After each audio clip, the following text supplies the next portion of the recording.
Bem, Ricardo Barbosa, presidente regional do Partido dos Trabalhadores e pré-candidato do partido à Prefeitura de Maceió, é o nosso convidado esta semana. Estamos falando, claro, sobre as propostas do PT para as eleições desse ano, em sendo ele o candidato.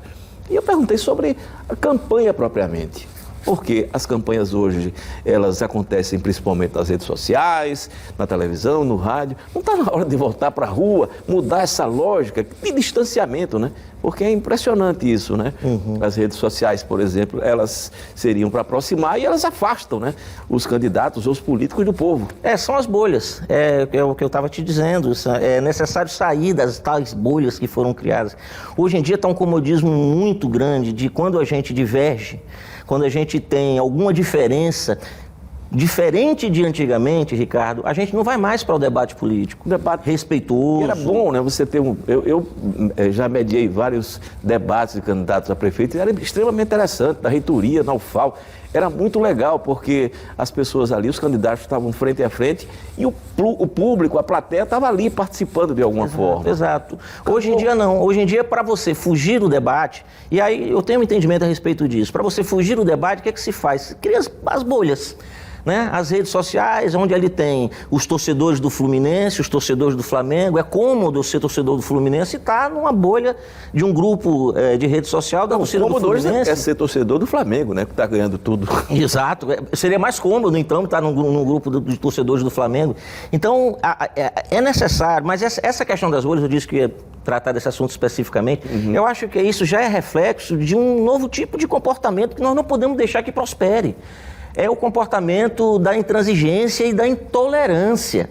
Não se quer mais e não se valoriza mais o debate político. Nós temos um presidente da República que foi eleito, Ricardo, que não participou de nenhum debate político frente a frente, mostrando as suas propostas em nenhum momento. E nenhum mesmo, né? Nenhum mesmo, pelo episódio que houve do acidente, da agressão, uma que sofreu, uma tentativa de homicídio que sofreu, isso tirou a candidatura do presidente Bolsonaro de todo tipo de debate, Então, as pessoas elegeram quem? Que proposta, não é?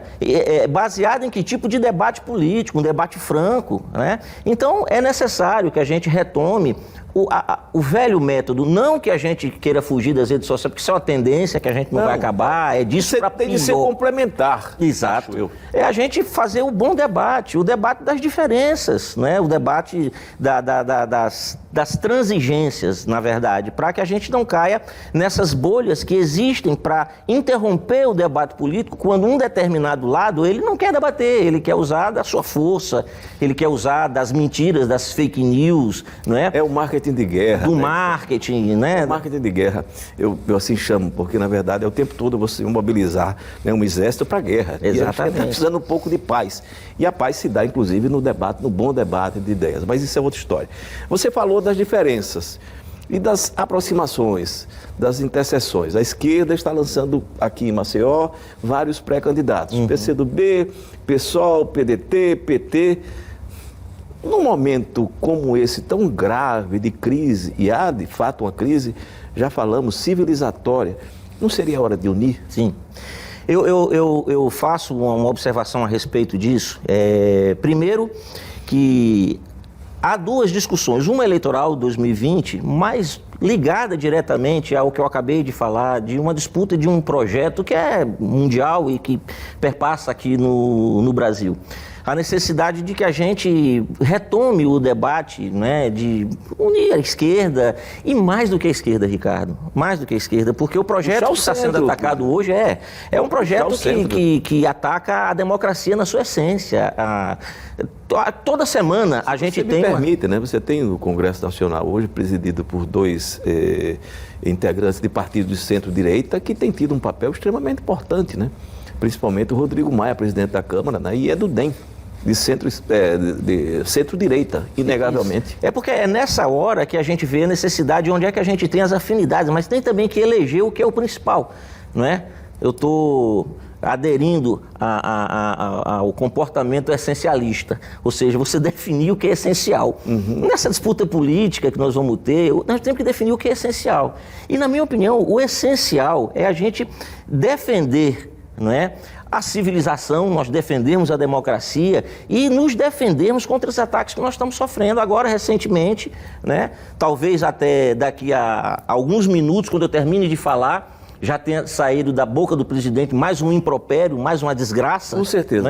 Né? Mas agora a última foi a natureza, já atingindo o clímax daquilo que a gente imaginava que seria, né, o seu ataque contra a democracia, que é o chamado para que o povo se mobilize para fechar o Congresso, para fechar o Supremo. Não está mais na brincadeira, né, do cabo e do soldado. Isso está virando uma verdade, isso está virando aquela mentira repetida várias vezes. Mas eu continuo achando que isso faz parte do marketing de guerra. Não é que seja menos grave, mas é o tempo todo para manter o eleitorado dele mobilizado, né, em torno de uma questão que, convenhamos, faz mal ao país. Mas urge uma reação, aí vem aquela tua pergunta.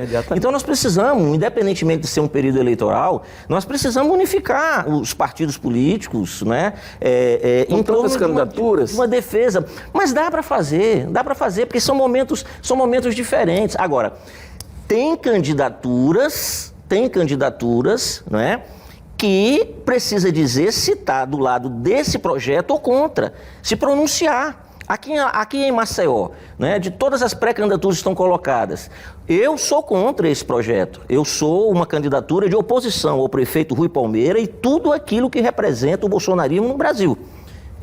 Ao PSDB, ao PSL, ao Partido do Bolsonaro Novo, que eu nem sei o nome, ao Bolsonaro. Mas essas candidaturas que estão aqui colocadas, quais as que estão do lado de cá, do lado daqueles que estão defendendo a democracia, as liberdades, né, as nossas conquistas, né, que foram tão duramente, né, conquistadas, desculpando aí o pleonasmo, mas quem é que está do lado de cá? Então, independentemente das eleições de 2020, nós temos que nos posicionar também politicamente. Né? Nós vamos enfrentar agora no mês de março... Você está se referindo especificamente a JHC e Alfredo Gaspar, que são os dois pré-candidatos, enfim, mais... No geral. Sim, mas claramente são dois candidatos. Para não ser tão óbvio, eu estou dizendo no geral, né? Porque o pré-candidato Ronaldo Lessa também oscila e já oscilou em relação ao PSDB. A sua pré-candidatura. Bolsonaro, o governo não, Bolsonaro não, mas oscilou em relação ao PSDB. Aí eu coloco, a minha pré-candidatura, ela é também oposição ao PSDB. Então é necessário a gente fazer essa separação do joio do trigo, né?